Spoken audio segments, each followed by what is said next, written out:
જય શ્રી કૃષ્ણ. હું શીતલબેન આહિર મારી YouTube channel Bhagwati cook and હોમમેડમાં તમારું સ્વાગત કરું છું. આજે આપણે બનાવીશું મેથીની ભાજી, એ પણ ચણાના લોટવાળી. ચાલો તેમાં શું શું જોઈશે તે આપણે જોઈ લઈએ. તેના માટે મેં અહીંયા એક પૂરીઓ મેથીની ભાજી ધોઈ અને સાફ કરીને રાખી છે. આપણે 2 ચમચી જેટલું લીલું લસણ, 2 ટમેટાં સુધારીને રાખ્યા છે અને 2 ચમચી જેટલો ચણાનો લોટ લીધો છે. ચાલો આપણે બનાવવાનું શરૂ કરીએ. હવે આપણે તેમાં અડધા પાવરા જેટલું તેલ નાખીશું. પહેલા આપણે ચણાનો લોટ શેકવાનો છે.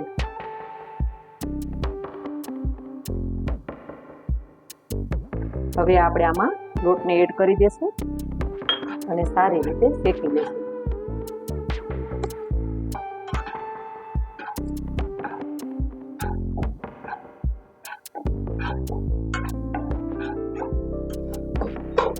હવે આપણો લોટ શેકાઈ ગયો છે, તેને આપણે એક વાટકામાં કાઢી લેશું. હવે તેમાં આપણે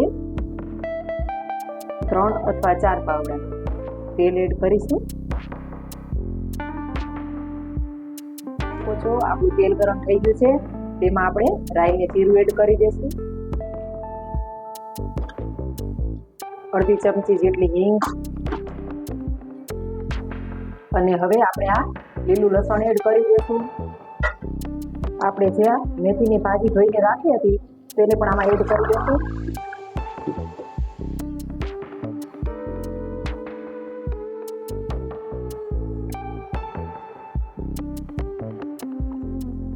જ્યારે પણ મેથીની ભાજી બનાવો ત્યારે તેને 2 થી 3 વાર ધોઈ અને પછી તેને બનાવી.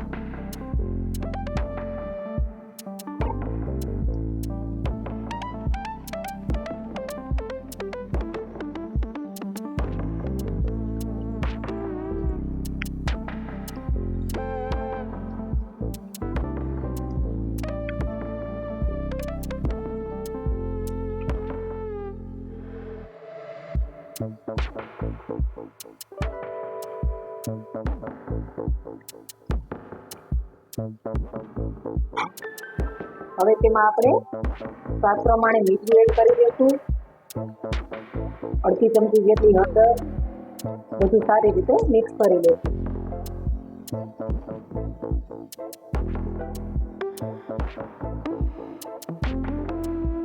આપણે જે મેથીની ભાજી ધોયેલી હતી તેનું આ બધું સાઈડમાં દેખાય છે તે તેનું પાણી છે. તે હમણાં આપણે થોડી વાર હલાવશું એટલે તે પાણી બધું બળી જશે.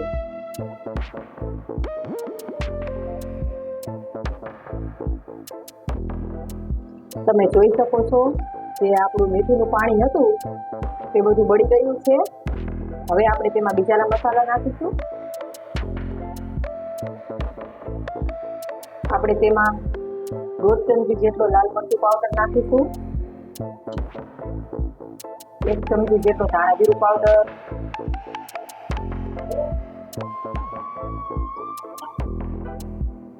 અડધી ચમચી જેટલો ગરમ મસાલો.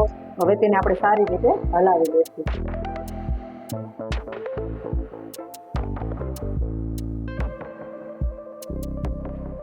આપણે તેમાં 2 ચમચી જેટલો ગોળ લીધો છે તે પણ આપણે આમાં એડ કરી દઈશું.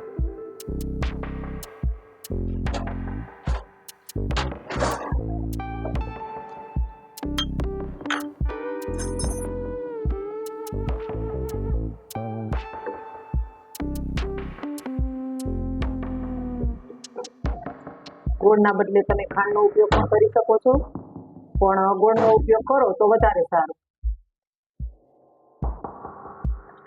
આપણો ગોળ પણ ઓગળી ગયો છે. હવે તેમાં આપણે આ 2 ટમેટા સુધારીને રાખ્યા હતા તે પણ આમાં એડ કરી દઈશું.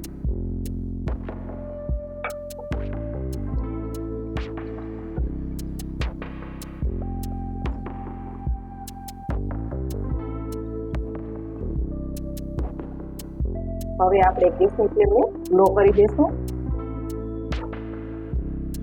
અને થોડી વાર માટે ઢાંકણ ઢાંકીને રાખી દઈશું. તમે જોઈ શકો છો આપણા ટમેટા સરસ ચડી ગયા છે. મેથીની ભાજી પણ ચડી ગઈ છે, પણ થોડી વાર આપણે 1 મિનિટ માટે તેને રહેવા દઈશું.